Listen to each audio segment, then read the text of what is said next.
बनने के लिए ही थी निशांत की यात्रा? ये चर्चाएं बहुत चल रही हैं और हम आपको इसके बारे में जानकारी देंगे, लेकिन उससे पहले नमस्कार, न्यूज़ फॉर नेशन देख रहे हैं आप और मैं हूं सानिया आपके साथ। अब निशांत को लेकर कई तरह की बातें की जा रही हैं। पूछा जा रहा है कि आखिर निशांत सिर्फ मंत्री बनने के लिए ही यात्रा कर रहे थे क्या?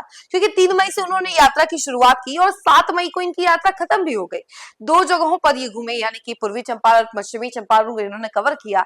लेकिन इसके बाद क्या मंत्री बन गए हैं तो क्या अब ये यात्रा नहीं करेंगे, या फिर अब इनकी यात्रा का समापन हो चुका है क्योंकि ये मंत्री बन चुके हैं? ये दिखाने के लिए कि हाँ, हम अपने बलबूते पर मंत्री बन रहे हैं, हम काम करेंगे और करते रहेंगे, ये सब दिखाने के लिए क्या ये यात्रा थी? ये सब सवाल किए जा रहे हैं। तो चलिए इस बारे में हम आपको थोड़ी जानकारी विस्तार से देते हैं कि आखिर राजनीतिक गलियारों में क्या क्या चर्चाएं चल रही हैं। बिहार की राजनीति में मई 2026 के पहले हफ्ते में 2 ऐसी तारीखें दर्ज हुई जिन्होंने जनता दल यूनाइटेड और बिहार सरकार के भविष्य की नई स्क्रिप्ट लिख दी। पहली तारीख 3 मई 2026, जब जदयू सुप्रीमो और पूर्व सीएम नीतीश कुमार के बेटे निशांत कुमार ने पश्चिम चंपारण से अपनी पहली राजनीतिक सद्भाव यात्रा की शुरुआत की। दूसरी तारीख 7 मई 2026, महज 4 दिन बाद निशांत कुमार ने बिहार सरकार में पहली बार कैबिनेट मंत्री के रूप में पद और गोपनीयता की शपथ ली। 3 से 7 मई के बीच चली इस यात्रा के दौरान निशांत कुमार ने पश्चिम चंपारण, पूर्वी चंपारण जिलों का दौरा किया, लेकिन मंत्री पद की शपथ लेने से ठीक पहले इस यात्रा पर अचानक ब्रेक लग गया, जो अब तक दोबारा शुरू नहीं हुआ है। ऐसे में सियासी गलियारों में बड़ा सवाल घूम रहा है कि क्या निशांत कुमार ने मंत्री बनते ही अपनी यात्रा रोक दी है? क्या मंत्री बनने के लिए ही यात्रा शुरू की थी? इस सवाल के जवाब में जदयू और टीम निशांत के नेताओं का साफ कहना है कि निशांत अपनी यात्रा को भूले नहीं हैं। उनके एजेंडे में कोई बदलाव नहीं हुआ है। टीम निशांत के मुताबिक वे पूरे बिहार का दौरा करेंगे और जिलों में घूम घूम कर जनता की समस्याएं सुनेंगे।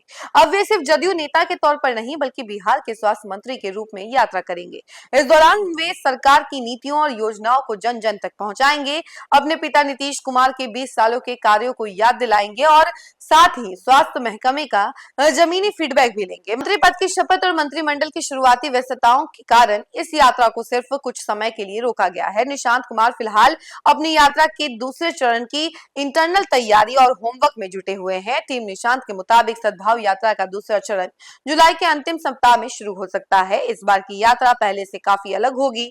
अब निशांत सिर्फ एक साधारण नेता नहीं, बल्कि कैबिनेट मंत्री हैं, इसलिए वे जिलों में रात्रि विश्राम यानी कि नाइट हॉल्ट भी करेंगे। इससे उन्हें लोगों की समस्याओं को सीधे सुनने और ऑन द स्पॉट फैसला लेने का मौका भी मिलेगा। वहीं आपको बता दें कि स्वास्थ्य मंत्रालय के कामों को देख समझ रहे हैं वो फिलहाल, यानी कि अभी उनको समझने का टाइम दिया गया, पूरा समझ रहे हैं, बूझ रहे हैं कि आखिर कैसे क्या काम करना है।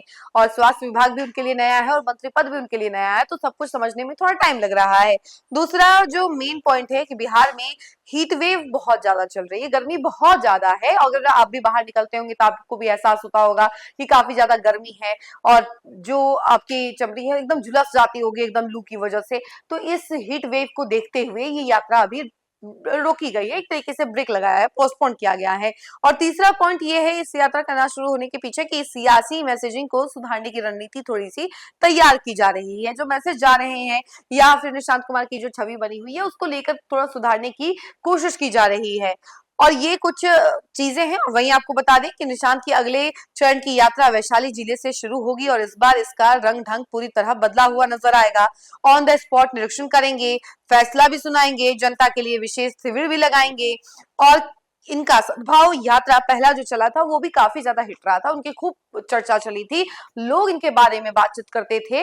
लेकिन वहीं जब ये मंत्री बन गए तो मंत्री बनने के बाद इनको लेकर कई तरह के मीम भी बनाए गए, सोशल मीडिया पर इनको लेकर किरकिरी भी उड़ाई गई, क्योंकि कभी कभी इनके जो बॉडी लैंग्वेज होते हैं वो काफी ज्यादा अलग होते हैं। तो इन सब चीजों को लेकर के भी कमेंट किए गए, इनको लेकर कई सारी बातें कही गई और ये तक कह दिया गया इनको लेकर विपक्षी पार्टियों के द्वारा कि निशांत कुमार को तो खुद डॉक्टर की जरूरत है, उन्हें स्वास्थ्य मंत्री कैसे बना दिया गया। तो ये सब तो बात अलग है, लेकिन हाँ, सवाल जो उठ रहा था सियासी गलियारों में वो ये था कि आखिर निशांत कुमार ने अपनी यात्रा पर ब्रेक क्यों लगा दिया? क्या सिर्फ मंत्री बनने के लिए ही ये यात्रा शुरू की गई थी कि हाँ अपनी छवि सुधार ले, उसके बाद मंत्री बनेंगे तो कोई उनको ये नहीं कहेगा कि परिवारवाद की वजह से ये मंत्री बने हैं? तो आखिर रीजन क्या है और क्या आगे ये अपनी यात्रा फिर से करने वाले हैं? तो ये तो आपको कुछ दिन में पता चल ही जाएगा। लेकिन जैसी जानकारी सामने आई है हमने आपको बताई है कि दूसरा चरण भी इनका होगा यात्रा का और वो वैशाली से शुरू होगा। इस खबर में फिलहाल के लिए इतना ही। ऐसी तमाम अपडेट के लिए जुड़े रहे हमसे और देखते रहे न्यूज़ फॉर नेशन। धन्यवाद।